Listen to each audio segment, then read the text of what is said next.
भारत हूँ, यहाँ पधारे समस्त आगंतुकों का हार्दिक स्वागत है। भारत में आदिकाल की विलुप्त हो रही ऋषि परंपरा का पुनरुत्थान की गाथा वेद वन से प्रारंभ करने की चेष्टा की गई है।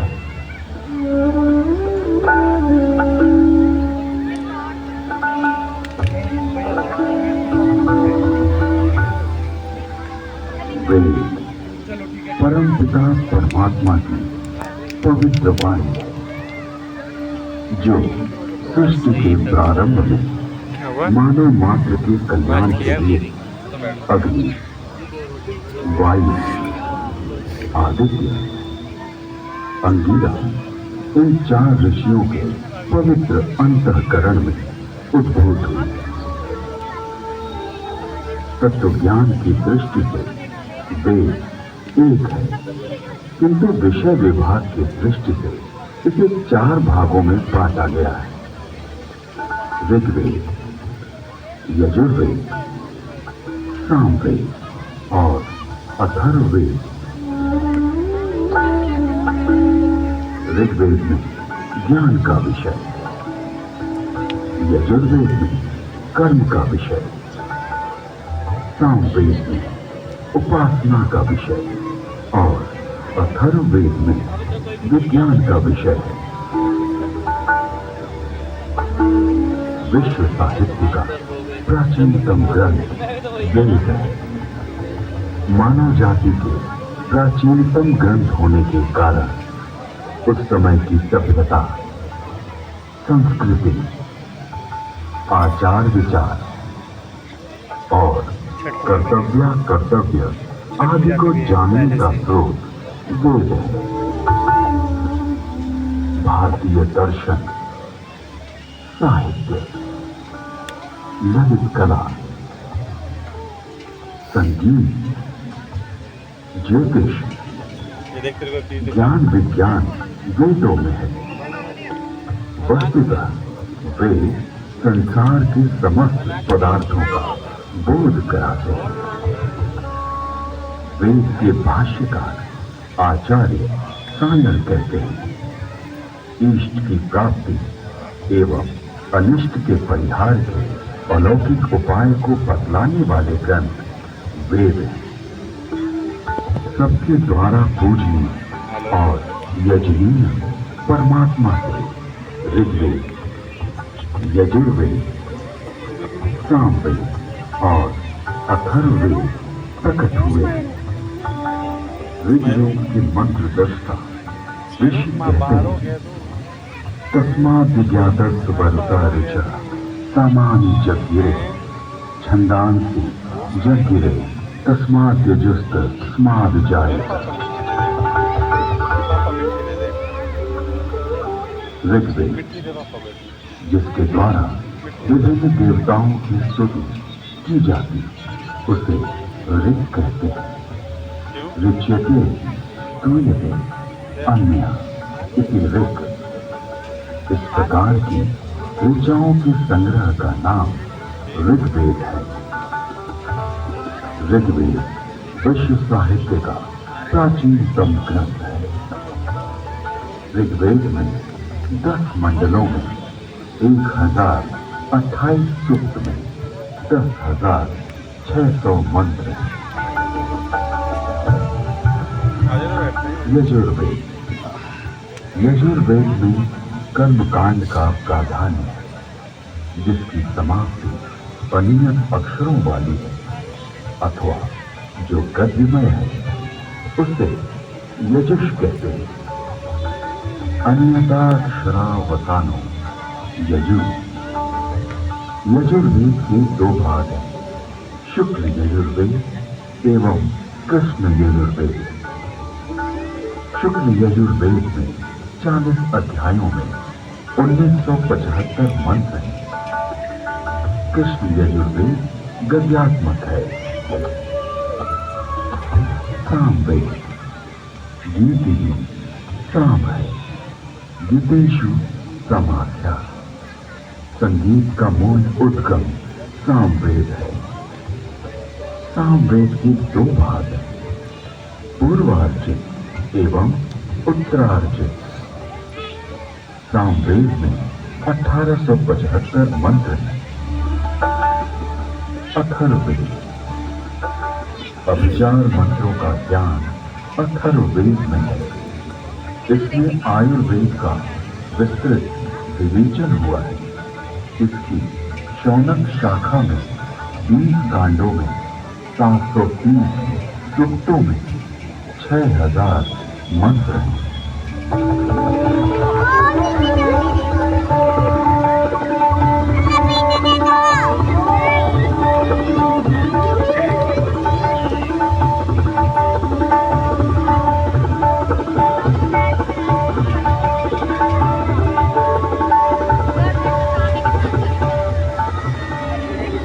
प्राचीन काल में वेद श्रुति परंपरा से अक्षुण्ण रहे। वैदिक ऋषियों ने वेदों को कंठस्थ किया और अपने शिष्यों को इसका श्रवण कराया।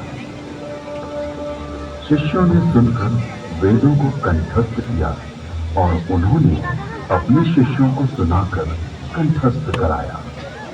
इस प्रकार श्रुति परंपरा से वेद अक्षुण्ण बने रहे।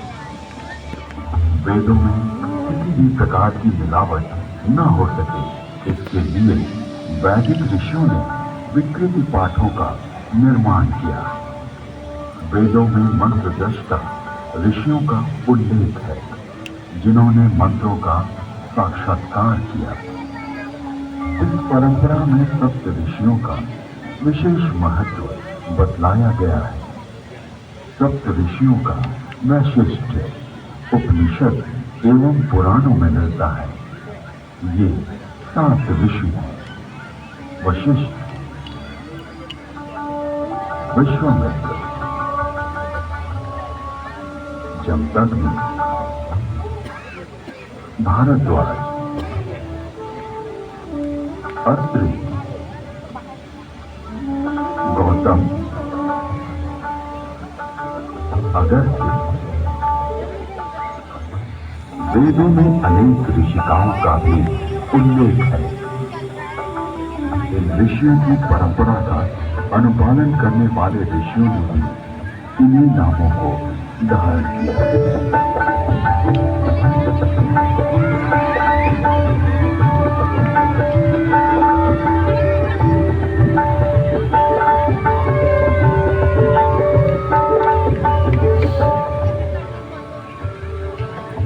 आज विश्व में जिन आविष्कारों का श्रेय पाश्चात्य जगत द्वारा लिया गया है, उसे हमारे प्राचीन ऋषियों द्वारा तथ्य सहित हजारों वर्ष पूर्व प्रमाण सहित वेदों में उल्लिखित किया गया है।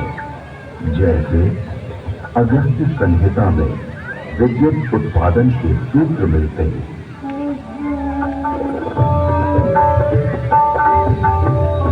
एक मिट्टी का पात्र लें, उसमें ताम्र पट्टिका कॉपर शीट डालें तथा शुद्ध ग्रीवा कॉपर सल्फेट डालें। फिर बीच में गीले काष्ठ 500 वेट सॉल्डर लगाएं। ऊपर 12 मर्क्यूरी तथा 10 लॉस्ट जिंक डालें। फिर तारों को मिलाएंगे तो उससे मित्रा वरुण शक्ति इलेक्ट्रिसिटी का उदय होगा। अगस्त्य संहिता में विद्युत का उपयोग इलेक्ट्रोप्लेटिंग के लिए करने का भी विवरण मिलता है।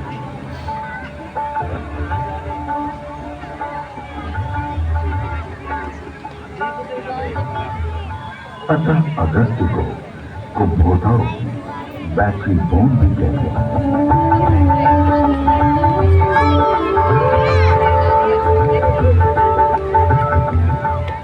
तो कुंभों उपरोक्त प्रकार से बनी तथा श्रृंखला में जोड़े गए 100 सेलों की शक्ति का पानी पर प्रयोग करेंगे तो पानी अपने रूप को बदलकर प्राणवायु, ऑक्सीजन, तथा उड़ान वायु हाइड्रोजन में परिवर्तित हो जाएगी।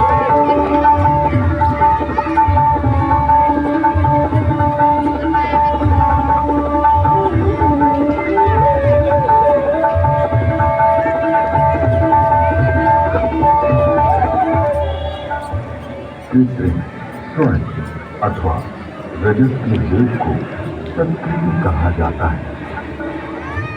लोहे के पात्र में सुशक्त जल तेजाब का घोल इसका सानिध्य पाते ही यमक क्षार सोने या चांदी का नाइट्रेट ताम्र को स्वर्ण या रजत में ढक लेता है।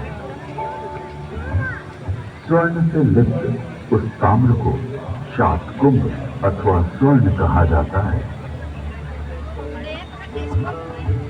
विद्युत दान आधुनिक नौका चलन और विद्युत वहन संदेश वहन आदि के लिए जो अनेक बारीक तारों की बनी मोटी केबल या डोर बनती है, वैसी प्राचीन काल में भी बनती थी, जिसे रज्जु कहते हैं।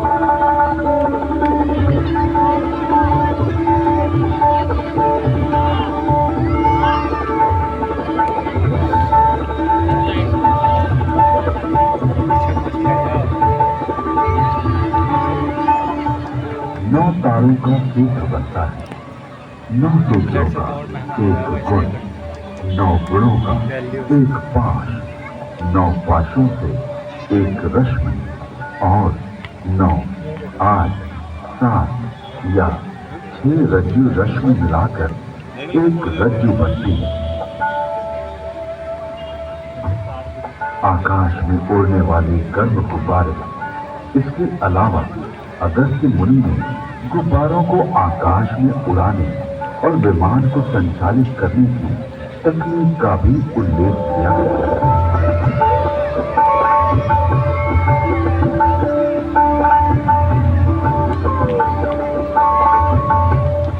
उड़ान वायु हाइड्रोजन को वायु प्रतिबंधक वस्त्र में रोका जाए तो यह विमान विद्या में काम आता है। यानी वस्त्र में हाइड्रोजन पक्का बांध दिया जाए तो उसमें आकाश में उड़ा जा सकता है।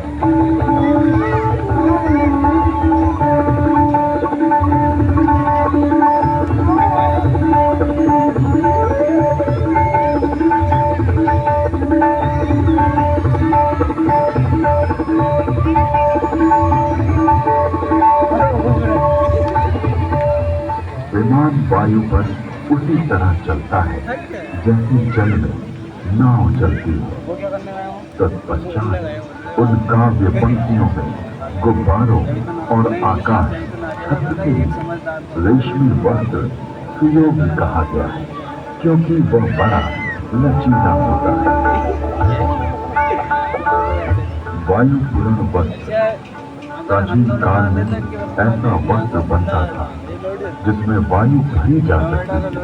इस वस्त्र को बनाने की निम्न विधि अगस्त्य संहिता में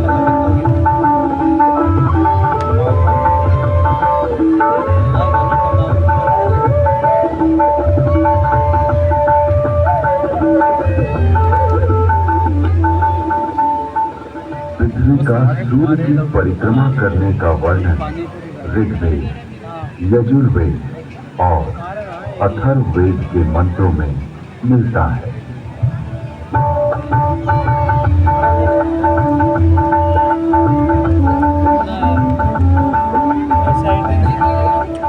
यह पृथ्वी घूमती है, अपनी माता अंतरिक्ष के सामने रहते हुए सूर्य रूपी पिता की परिक्रमा करती है।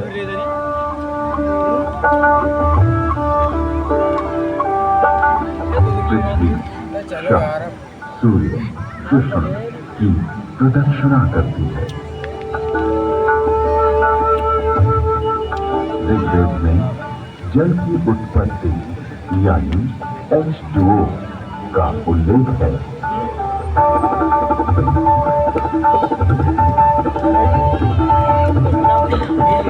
जल की प्राप्ति के मैं पवित्र ऊर्जा, एनर्जी, वाले मित्र, ऑक्सीजन और दोषों को नष्ट करने वाले वरुण हाइड्रोजन को ग्रहण करता हूं। यजुर्वेद में सूर्य में उच्च जल तत्व यानी हीलियम का संकेत किया गया है।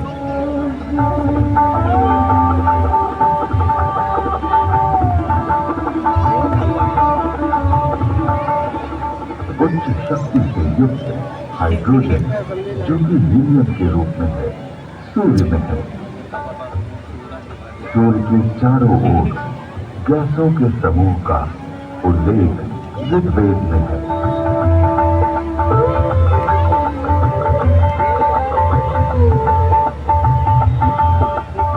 ऋग्वेद में ही सूर्य की गति और प्रकाशक होने का वर्णन है।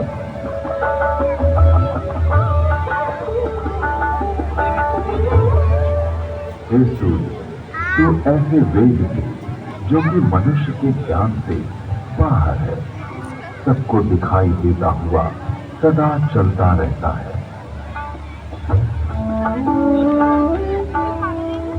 विश्व के प्रथम वैज्ञानिक अथर्वा ऋषि के अनेक आविष्कार का उल्लेख वेद में प्राप्त होता है। एक वृक्ष आदि से अग्नि, ऊर्जा। अथर्वा ऋषि ने मंथन, घर्षण, फ्रिक्शन से ऊर्जा उत्पन्न की।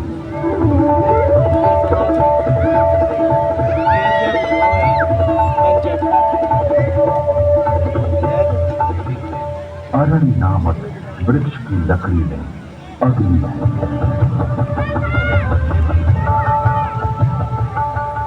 दो पत्थरों की रगड़ से भी अग्नि उत्पन्न होती है।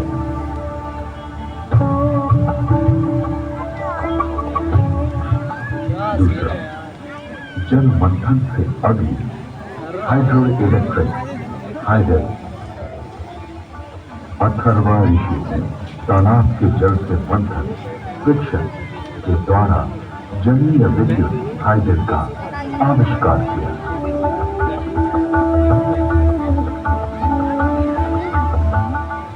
तीसरा, भूगर्भीय अग्नि, पुरुष अग्नि, oil and natural gas.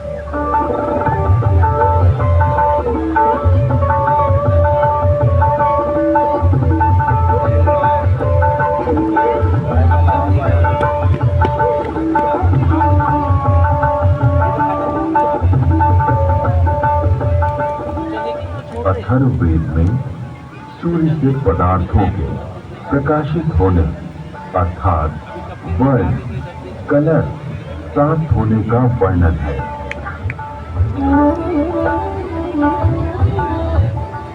Rigveda में सौर ऊर्जा का स्पष्ट उल्लेख प्राप्त होता है। इसके आविष्कारक वशिष्ठ एवं भारद्वाज बतलाए गए हैं।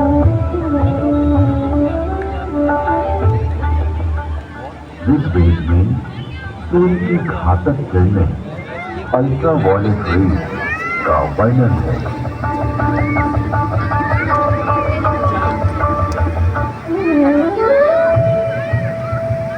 ऋग्वेद और अथर्ववेद में ओजोन परत यानी ओजोन लेयर का वर्णन है।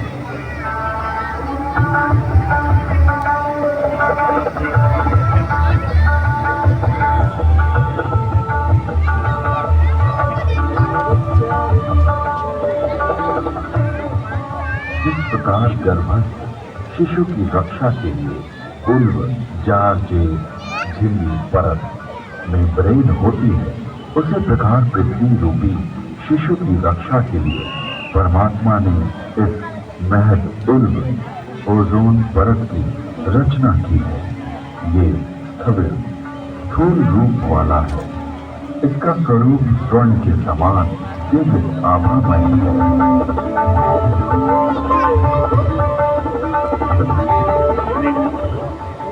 ऋग्वेद में पृथ्वी का अपनी धूल पर घूमना बतलाया गया है।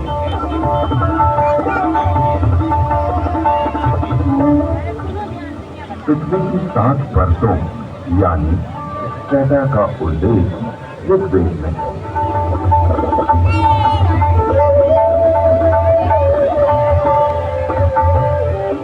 वेदों में पर्यावरण के संघटक तत्वों का निरूपण अनेक स्थानों पर किया गया है।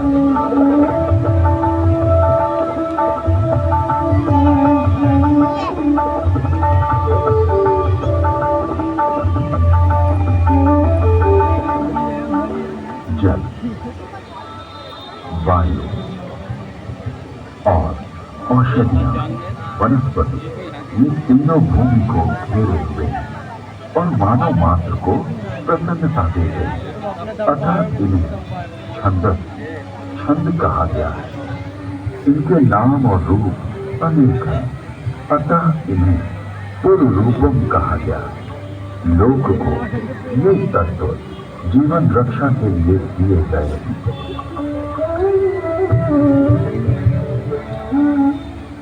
यजुर्वेद में ये स्पष्ट रूप से कहा गया है कि वेद का ज्ञान सभी के लिए है।